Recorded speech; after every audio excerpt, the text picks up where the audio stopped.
আসসালামু আলাইকুম। বাংলাদেশের রাজনীতিতে রাজনৈতিক দলসমূহের মধ্যে দ্বন্দ্ব বা বিভেদ নতুন কিছু নয়। সুপ্রাচীন ইতিহাস যদি আমরা পর্যালোচনা করি, তাহলে আমরা দেখব যে বাংলাদেশে সর্ববৃহৎ যে ২ টি রাজনৈতিক দল রয়েছে, বাংলাদেশ আওয়ামী লীগ এবং বাংলাদেশ জাতীয়তাবাদী দল বিএনপি। তাদের মধ্যে কিন্তু বিভিন্ন বিষয় নিয়ে বিভিন্ন ধরনের দ্বন্দ্ব বা বিভেদ নানা সময়ে সৃষ্টি হয়ে থাকে। তবে এই সকল বিভেদ বা দ্বন্দ্বসমূহ কিন্তু তাদের যে রাজনৈতিক ধারা রয়েছে বা রাজনৈতিক সাম্যতা রয়েছে তার মধ্যে কিন্তু কখনোই প্রভাব বিস্তার করে না। অর্থাৎ এই দ্বন্দ্ব বিভেদ সাধারণত ক্ষমতা কেন্দ্রিক হয়ে থাকে এবং সেই আধিপত্য লড়াইয়ে দুটি দল কিন্তু পারস্পরিক দ্বন্দ্বে জড়িয়ে থাকে। তবে এর বাইরেও আরেকটি গুরুত্বপূর্ণ বিষয় কিন্তু এ দুটি রাজনৈতিক দলকে সাধারণত বিভাজিত করে রাখে। আমরা দেখেছি বিগত ১৫ বছর আওয়ামী লীগ যখন দেশ চালিয়েছে, তখন কিন্তু বিএনপির যে শীর্ষস্থানীয় নেতা রয়েছেন বা বিএনপির যারা নেতৃত্ব দান করতেন, তাদেরকে নানাভাবে কিন্তু নির্যাতন এবং নিপীড়ন করেছে। সেটা মামলা হোক, হামলা হোক কিংবা অন্যান্য কোনো জটিলতার মাধ্যমে হোক। ঠিক একইভাবে অতীতে যখন বিএনপি ক্ষমতায় ছিল, তখন কিন্তু আওয়ামী লীগের শীর্ষস্থানীয় নেতাদেরকে নানাভাবে হয়রানি করেছে। তবে ক্ষমতার পালাবদলে কিন্তু এই যে এই বিষয়গুলো কিন্তু অনেকটাই ধামাচাপা পড়ে যায় অথবা এই বিষয়গুলো মীমাংসিত হয়ে যায়। কারণ রাজনৈতিক প্রেক্ষাপটে এটি বাংলাদেশের জন্য খুবই স্বাভাবিক একটি বিষয়। তবে এখানে মূলত যে বিষয়টি আলোচ্য বা মূলত যে বিষয়টি আজকের প্রেক্ষাপটে গুরুত্বপূর্ণ ভূমিকা পালন করছে সেটি হচ্ছে ক্রমশ বিএনপি কিন্তু ক্ষতিগ্রস্ত হচ্ছে এবং আওয়ামী লীগ লাভবান হচ্ছে।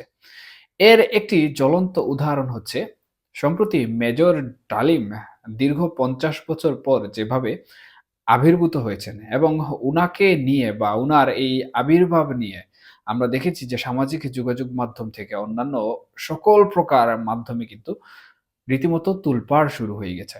শুধু তোলপাড় শুরু হয়েছে তা কিন্তু নয়, চলছে পক্ষে বিপক্ষে নানা ধরনের আলোচনা এবং সমালোচনা।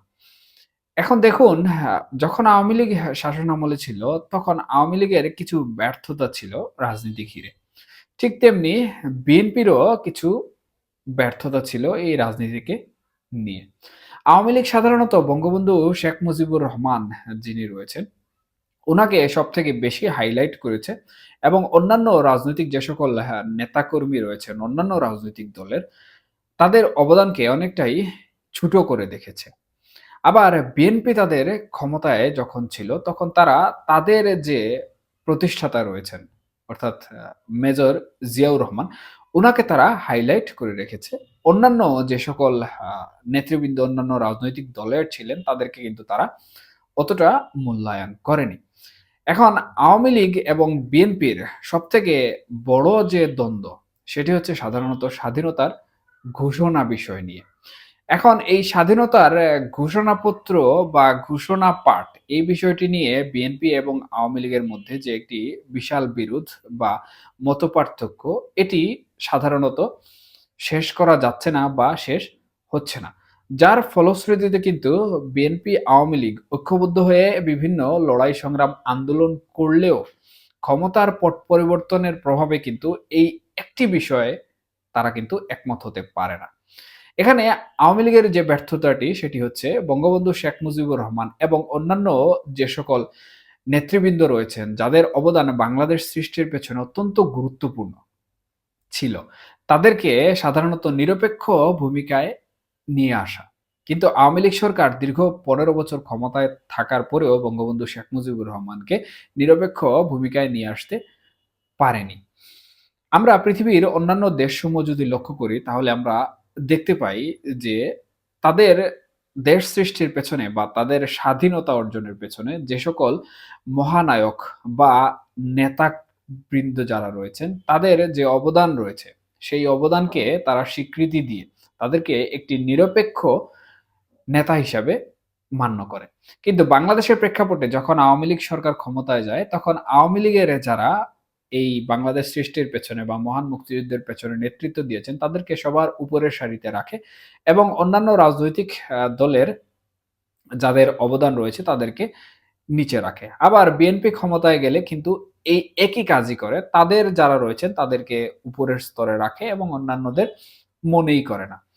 এই দ্বন্দ্ব যতক্ষণ পর্যন্ত অবসান হবে না, ততক্ষণ পর্যন্ত কিন্তু বাংলাদেশে এই যে বৃহৎ ২ টি রাজনৈতিক দল রয়েছে, এই বৃহৎ রাজনৈতিক দল দুটির মধ্যে সুসম্পর্ক সব বিষয়ে থাকলেও, যেমন মুক্তিযুদ্ধ বিষয়ে সাংবিধানিক যে বিষয়টি বর্তমানে আলোচিত হচ্ছে, সমালোচিত হচ্ছে, এই বিষয়গুলো নিয়ে কিন্তু উভয় দুটি রাজনৈতিক দলের মধ্যে মতের অনেক মিল রয়েছে। তারপরেও কিন্তু তাদের মধ্যে এই দ্বন্দ্বটি অব্যাহত রয়েছে। এদিকে আমরা সম্প্রতি দেখেছি এবং যে বিষয়টি নিয়ে আলোচনা করছি সেটি মূলত মেজর ডালিমের বক্তব্য এবং উনার যে কথা বলার একটি ভাবভঙ্গি এবং সেখানে ১৯৭৫ সাল থেকে শুরু করে মহান মুক্তিযুদ্ধ পর্যন্ত যে ইতিহাস ব্যাখ্যা আমরা শুনতে পেয়েছি, তাতে নিঃসন্দেহে যেমন অনেক জটিলতম পর্যায়ে রয়েছে, ঠিক একইভাবে অনেক ভুল ত্রুটিও কিন্তু সামনে উঠে এসেছে। যার ফলশ্রুতিতে এই যে মেজর ডালিমকে যে ব্যক্তি প্রমোট করলেন, অর্থাৎ সাংবাদিক ইলিয়াস হোসেনের কথা বলছি আমি। সাধারণত উনি ইউটিউব প্ল্যাটফর্মে অনেক খ্যাতিমান এবং উনি বিএনপির আ একজন অ্যাক্টিভিস্ট হিসাবে আমাদের সমাজে কিন্তু বা আমাদের অনলাইন মিডিয়া জগতে কিন্তু ব্যাপকভাবে পরিচিত। এখন বিএনপির অ্যাক্টিভিস্ট যখন একজন ব্যক্তিকে প্রমোট করলেন এবং সেই ব্যক্তি উঠে এসে যখন মহান মুক্তিযুদ্ধ বিষয়ক এমন কিছু তথ্য উপস্থাপন করলেন যেগুলো সাধারণত বাংলাদেশের ইতিহাস বিকৃতির সমতুল্য এবং বিএনপির যিনি প্রতিষ্ঠাতা অর্থাৎ মেজর জিয়াউর রহমান উনাকে বঙ্গবন্ধুর যে হত্যাকাণ্ড সেই হত্যাকাণ্ডের সাথে জড়িত বলেও কিন্তু উনি স্বীকার করে গেলেন। এই সবকিছু মিলিয়ে অর্থাৎ মুক্তিযুদ্ধ অবমাননা থেকে শুরু করে বাংলাদেশের স্বাধীনতা সবকিছু মিলিয়ে সাধারণত জনগণের মধ্যে উনার যে বক্তব্যগুলো প্রভাব বিস্তার করেছে সেটি অত্যন্ত নেগেটিভ। এবং যারা পক্ষে কথা বলছেন তারা সাধারণত এক শ্রেণীর মানুষ এবং এই শ্রেণীর মানুষ বাংলাদেশের মহান মুক্তিযুদ্ধ বিরোধী এবং বাংলাদেশের স্বাধীনতা বিরোধী সত্তা হিসাবে ইতিমধ্যে কিন্তু বাংলাদেশে পরিচিত হয়েছে। তবে আমি ওইদিকে যাচ্ছি না। আমি যে বিষয়টি বলতে চাচ্ছিলাম যে বিএনপির ক্ষতি কিভাবে হচ্ছে। সম্প্রতি আমরা দেখেছি মুক্তিযুদ্ধ, স্বাধীনতা এবং সংবিধান বিষয়ক বিএনপি যে তাদের অবস্থানটি তুলে ধরেছে, সেই অবস্থানের প্রেক্ষিতে আজকে অথবা বর্তমান সময়ে এই মেজর ডালিমের বক্তব্য ঘিরে সাধারণত বিএনপির নেতাকর্মীরা, তৃণমূল থেকে শুরু করে অনেক শীর্ষস্থানীয় নেতাকর্মীরা যে ধরনের মুক্তিযুদ্ধ বিকৃত করার মন্তব্য বা আলোচনা সমালোচনা সামাজিক যোগাযোগ মাধ্যমে করছেন, এতে করে কিন্তু সাধারণ আওয়ামী লীগ আর বাদ দিয়ে আমি যদি সাধারণ জনগণের কথা চিন্তা করি তাহলে তারাও কিন্তু এই মুক্তিযুদ্ধ বিষয়ক যে সকল ক্ষুদ্র জ্ঞান বা ওই ইতিহাস বিষয়ক যে সকল ক্ষুদ্র জ্ঞান রয়েছে, সেগুলার সাথে কম্পেয়ার করে কিন্তু অনায়াসে কোনটি ভুল, কোনটি সত্য এবং কোনটি মিথ্যা সেটি তারা যাচাই করতে পারছেন। যার প্রভাবে এই যে নেতাকর্মীরা এই যে মিথ্যা তথ্যগুলো দিচ্ছেন অথবা যেই ব্যক্তিকে প্রমোট করা হয়েছে, সেই ব্যক্তি যেভাবে স্বাধীনতা থেকে শুরু করে অন্যান্য বিষয়কে অবমাননা করেছেন, সেটি কিন্তু সাধারণ জনগণ কোনোভাবে মেনে নিতে পারছে না। যার প্রভাবে বিএনপির বিগত দিনে মুক্তিযুদ্ধকে সমর্থন করা, স্বাধীনতাকে সমর্থন করা, ৭২ এর সংবিধানকে সমর্থন করা সবকিছু কিন্তু এখন জনগণ অন্য দৃষ্টিকোণ থেকে দেখছে। এবং আল্টিমেটলি যদি আমি হিসাব করে দেখি তাহলে এই যে মেজর জিয়া প্রসঙ্গে মেজর ডালিমের যে বিবৃতিটি এটি কিন্তু বাংলাদেশে দীর্ঘদিন ধরে বিতর্ক সৃষ্টি করে রেখেছিল এবং সেই বিতর্কটি আবারও পুনরায় উজ্জীবিত হলো বা পুনরায় জাগরণ লাভ করলো। এতে করে আওয়ামী লীগের সাথে বিএনপির যে দ্বন্দ্বটি রয়েছে সেই দ্বন্দ্বটি কিন্তু পুনরায় আরো বেড়ে যাবে। আমি এটাকে সাধারণত বাংলাদেশের বর্তমান প্রেক্ষাপটে এক শ্রেণীর মানুষের ইন্ধন বলে মনে করছি এবং আওয়ামী লীগ আর বিএনপির যে ঐক্যবদ্ধ হওয়ার একটি গুঞ্জন আমরা শুনতে পাচ্ছিলাম যে আসন্ন নির্বাচন এবং একটি জাতীয় সরকার ভোটের মাধ্যমে অর্জন করা প্রসঙ্গে সেটিকে কিন্তু প্রভাবিত করছে। এমনও হতে পারে বাংলাদেশের ইতিহাসে যেরকম পূর্বে এরকম হয়েছিল ঠিক একইভাবে 111 কিংবা বিরাজনীতিকরণ, অথবা আমি যদি ধরি যে বিএনপি আওয়ামী লীগের ঐক্যবদ্ধ হয়ে আন্দোলন করাকে দাবিয়ে দেয়ার জন্য বা থামিয়ে দেয়ার জন্য এটি একটি পরিকল্পিত নাটকও হতে পারে। তবে সকল তথ্য বা সকল উপাত্ত এখন পর্যন্ত সঠিকভাবে বিশ্লেষণ করা বা সঠিক তথ্যগুলো পাওয়া কিন্তু সম্ভব হয়নি। কিন্তু যতটুকু ধারণা করা হচ্ছে তাতে বিএনপির এখানে লাভের থেকে লসের পরিমাণে কিন্তু বেশি হচ্ছে।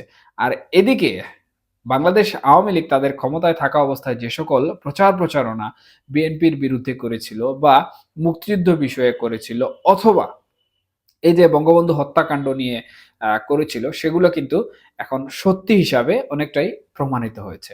সুতরাং দেশের মানুষ যারা হচ্ছে আওয়ামী লীগকে সমর্থন করত না বা আওয়ামী লীগের এইসব মায়া-কান্না মনে করত এইসব বিষয়কে, তারা কিন্তু বিষয়গুলো উপলব্ধি করতে পারবে এবং আওয়ামী লীগ তখন যে সত্যি কথাগুলো বলেছিল, সেগুলো উপলব্ধি করে আওয়ামী লীগের পক্ষেই কিন্তু তাদের অবস্থান দাঁড় করাবে।